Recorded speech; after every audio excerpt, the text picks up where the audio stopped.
The scent of pine needles and cinnamon hung thick in the air, a familiar perfume that always signaled the start of my favorite time of year. Christmas was my Super Bowl. For 20 years, I'd been the conductor of our family's festive orchestra, and this year was no different. The tree, a magnificent 7-foot Fraser fir, stood proudly in the corner of our living room, its branches twinkling with 2 decades of collected ornaments. Each one was a tiny, glass-encased memory. The clumsy clay handprint from our daughter Chloe's kindergarten class, the delicate glass angel from our first Christmas as a married couple, the gaudy, sequined bauble we'd bought on a family trip to Florida. I was humming along to a Bing Crosby classic, carefully placing the last of the presents under the tree, when my phone buzzed. It was Sarah. "Hey, honey, just checking in. Vegas is insane as always." Her voice was bright, but there was a crackle on the line, a faint whooshing sound like wind rustling through trees. I pictured her on the balcony of her hotel room, overlooking the dazzling chaos of the Strip. "Sounds like you're having fun," I said, smiling. "Don't lose all our money at the blackjack table." This was our tradition. For the last 10 years, ever since Chloe was old enough to be left with her grandparents for a few days, Sarah had taken a pre-Christmas recharge trip to Las Vegas with her college friends, Linda and Karen. She always said it was her way of de-stressing before the holiday madness truly began. I never questioned it. Why would I? Sarah was the bedrock of my life. She was a dedicated nurse, a loving mother, and a wife I adored with every fiber of my being. If she needed a few days of spa treatments and slot machines to feel like herself, who was I to deny her? I saw it as a small price to pay for the happiness she brought into our home the other 362 days of the year. "I'll try not to," she laughed, but it sounded a little forced. "Listen, I have to run. The girls are waiting. We're going to see that new Cirque du Soleil show tonight. I love you. I'll call you tomorrow." "I love you too, Sar. Be safe." The line went dead. I stood there for a moment, a roll of snowflake-patterned wrapping paper in my hand. The wind-like sound lingered in my mind. It didn't sound like the bustling noise of Las Vegas. It sounded like the wind whipping through the ponderosa pines behind our house in suburban Ohio. I shook my head, dismissing the thought as foolish. It was probably just a bad connection. My wife of 20 years wouldn't lie to me. The first real crack in my perfect Christmas facade appeared 2 days later. I was paying bills online when I noticed a pending charge on our joint credit card. Sarah was usually meticulous about using her own card for her trips, paying me back later so we could keep the finances clean. But this one charge stood out. The Whispering Pines Lodge, $478.50. I frowned. I'd never heard of a Whispering Pines in Vegas. The big hotels were the Bellagio, the Venetian, Caesar's Palace. This sounded more like a rustic cabin retreat than a glitzy casino resort. My curiosity gnawed at me. A quick Google search confirmed my suspicion. The Whispering Pines Lodge wasn't in Nevada. It was a secluded, high-end mountain resort in Aspen, Colorado. The website was filled with images of snow-covered chalets, roaring fireplaces, and couples sipping wine in outdoor hot tubs. The marketing copy was unambiguous. The ultimate romantic getaway. My heart began to thud against my ribs, a frantic, trapped bird. A romantic getaway? With Linda and Karen? It made no sense. I tried to reason with the panic rising in my throat. Maybe they decided on a last-minute change of plans. Maybe they wanted a snowy Christmas experience instead of the desert glitz this year. She would have told me, though, wouldn't she? We didn't keep secrets. We were Mark and Sarah, the couple everyone looked up to, the high school sweethearts who'd actually made it. I spent the rest of the day in a fog of anxiety, replaying our last conversation, dissecting every word, every pause. The windy sound, the slightly forced laugh, the quick hang-up. Were they clues I had been too blind to see? Doubt, a venomous seed, had been planted in the fertile soil of my mind, and it was beginning to sprout. The next evening, the seed bloomed into a monstrous, thorny vine. My phone rang, and Chloe's face popped up on the screen. She was a freshman at NYU, and my heart swelled with pride every time I saw her. But tonight, her usual bright smile was absent, replaced by a worried frown. "Hey, Dad, is everything okay? You sound weird." "Just tired, sweetie. Getting the house ready for you to come home. How are your finals going?" I tried to keep my voice light, but it felt like I was speaking through a mouthful of gravel. "Thank God. Listen, Dad, I have a kind of strange question. I was trying to do something nice for Mom." I ordered a big gift basket from a place in Vegas. Champagne, chocolates, bath bombs, all her favorite stuff. I wanted to have it sent to her hotel room as a surprise. A cold dread washed over me. "That's so sweet of you, Chloe." "Yeah, well, here's the thing. I told the company she was at the Bellagio because that's where she always stays. They called me back an hour ago and said there's no one registered under the name Sarah Miller. I thought maybe I got the hotel wrong, so I called the Venetian and the Aria too. Same thing. No record of her. Or Linda. Or Karen." The floor seemed to drop out from under me. I gripped the kitchen counter to steady myself. The Whispering Pines Lodge. Aspen, Colorado. "Dad, are you there?" Chloe's voice was laced with concern. I couldn't tell her.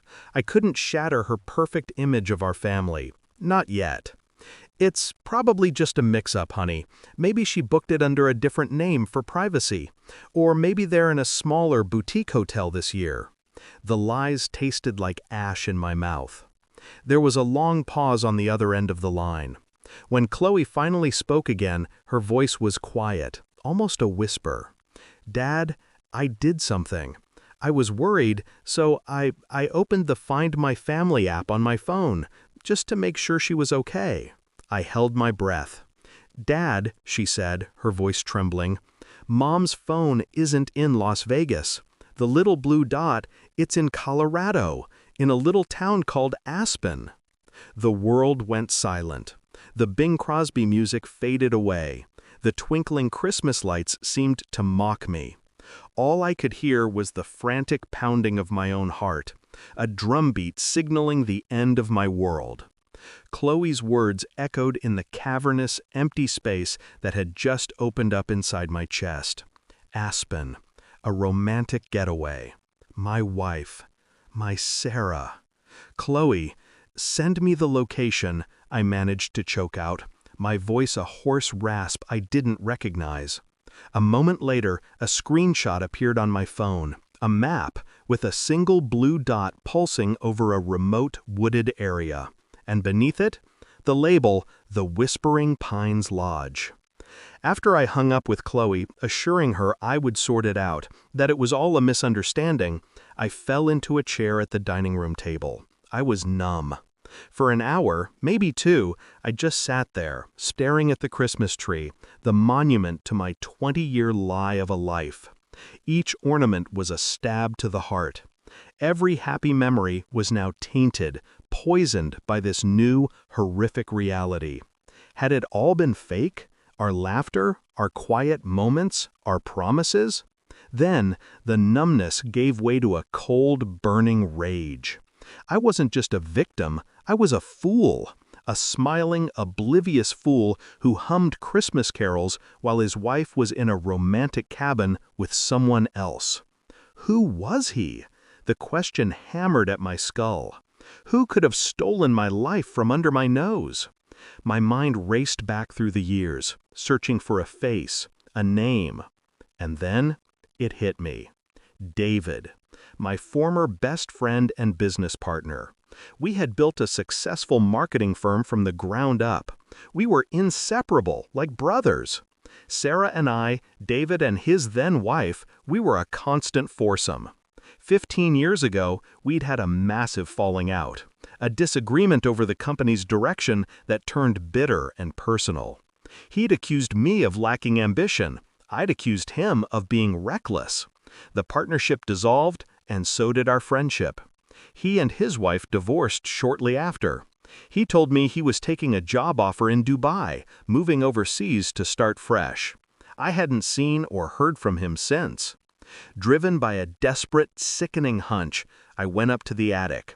I dug through dusty boxes until I found what I was looking for. An old photo album from a company retreat 16 years ago. It was in Aspen. There we were, a group of smiling young professionals on a ski trip. And there was a picture of Sarah and David, laughing together by a fireplace. They were standing a little too close. His hand was resting on the small of her back. At the time, I'd seen nothing but two friends enjoying a party. Now, I saw everything. My hands shaking, I went back to my laptop and did something I hadn't done in 15 years. I searched for David's name on social media. His profile was private, but his profile picture was public. It was a recent photo of him, older, grayer, but unmistakably him, grinning into the camera. He was standing on a balcony, a snowy mountain peak visible over his shoulder. And the caption, posted just yesterday, read, "Another beautiful winter in my favorite place on earth. #AspenLife." It was him. It had always been him.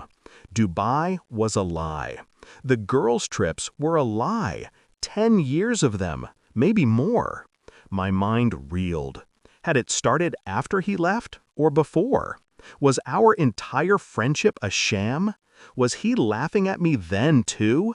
The betrayal was so profound, so multi-layered, it felt like I was drowning.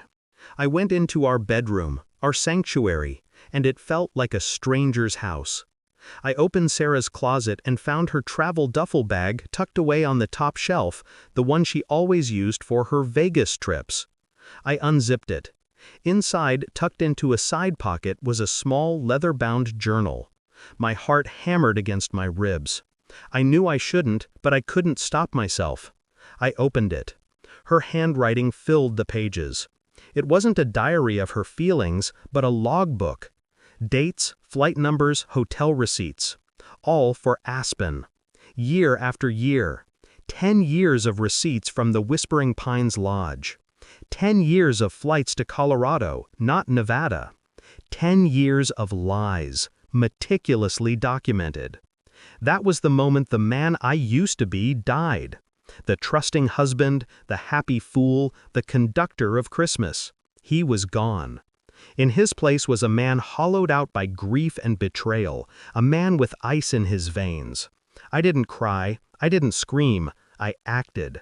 I spent the next 24 hours in a state of cold, methodical calm. I called a divorce lawyer and scheduled a consultation for the day after Christmas. I went to the bank and opened a new account in my name only, transferring half of our joint savings into it. I packed 2 suitcases. One for me with my clothes and essentials, the other for her, with the contents of her Vegas duffel bag, the leather journal placed right on top. I called Chloe and told her the truth. It was the hardest conversation of my life. I heard her sharp intake of breath, the sob she tried to stifle. I told her I loved her, that none of this was her fault, and that no matter what happened between her mother and me, we would both always be her parents. She cried, and I stayed on the phone, my own tears finally falling, silent and hot, until she was done. Sarah was due back on Christmas Eve. I sat in the living room, the lights of the tree casting long, dancing shadows on the walls. The house was silent. I had turned off the Christmas music. I couldn't bear it. When her key turned in the lock, my heart didn't leap as it usually did. It sank like a stone. She walked in, flushed from the cold, a bright, fake smile plastered on her face. She was holding a bag full of cheesy Vegas souvenirs. "Honey, I'm home. You won't believe the trip I had. Linda won $500 on a penny slot, and the show was—" "Mark, what's wrong? You look like you've seen a ghost." I stood up slowly. I didn't raise my voice. I didn't have to. The cold fury in my eyes was enough. "How was Aspen, Sarah?" Every trace of color drained from her face. Her smile vanished. The bag of souvenirs slipped from her grasp, spilling a snow globe and a deck of cards onto the floor. The snow globe, depicting the Vegas sign, shattered. What are you talking about?" she stammered, her eyes darting around the room as if looking for an escape. "The Whispering Pines Lodge," I said, my voice flat and dead. "Chloe was worried when she couldn't find you at any hotel in Vegas. She checked your location. A romantic getaway, Sarah? Was it as romantic as it was for the last 9 years?" She crumpled. The lies fell away, and all that was left was a terrified, guilty woman. "Mark, I can explain." "Can you?" I asked, the question hanging in the air between us. "Can you explain, David? Can you explain why my best friend, who was supposed to be in Dubai, has been spending a week with you in a romantic cabin every Christmas for a decade? Can you explain this?" I walked over to the suitcase I had packed for her and opened it, revealing the journal. Her breath hitched. The confession was already written. The excuses came, a torrent of desperate words. "It started after our big fight with David. She'd reached out to him. They'd met up. It was a mistake. It just kept happening. It meant nothing. She loved me, only me." But I wasn't listening anymore. The words were just noise. The Sarah I loved, the woman I had built my life with, didn't exist. She was a fiction I had co-authored. I had spent 20 years loving a ghost. "It's over, Sarah," I said, my voice finally breaking with the weight of it all. "I've spoken to a lawyer. I've packed your things. I want you to leave." "No, Mark, please," she sobbed, reaching for me. "It's Christmas Eve. Don't do this." "You did this," I said, stepping back from her touch as if from a flame. "You destroyed Christmas. You destroyed everything." She left. I stood at the window and watched her car pull out of the driveway, its taillights disappearing into the snowy darkness. I was alone. The house was silent, save for the hum of the refrigerator. I looked at the beautiful tree, at the carefully wrapped presents, at the shattered snow globe on the floor. My life, shattered. The pain was immense, a physical weight pressing down on my chest. But beneath the pain, there was something else. The lies were over. The truth, as devastating as it was, had set me free. Christmas was ruined, but tomorrow I would start again. Peace and painful peace, building a new life, an honest one, for myself and for my daughter.